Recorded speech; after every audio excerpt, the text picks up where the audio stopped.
bili kanina lang. Ayusin ko pang makina. Tapos lagyan ko siya cover, chain cover dito. So abangan nyo yan, maglinis pa oh. So abangan nyo yung mga pawis yung binili kong NS 150. Sira ng makina yan, hindi na siya makik. Kaya dito natin isasalang ang ating mga training.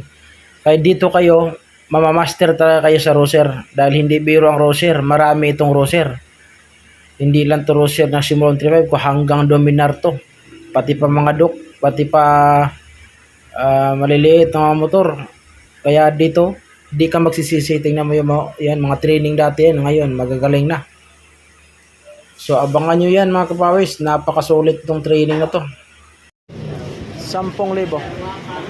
Bilangin mo, sir.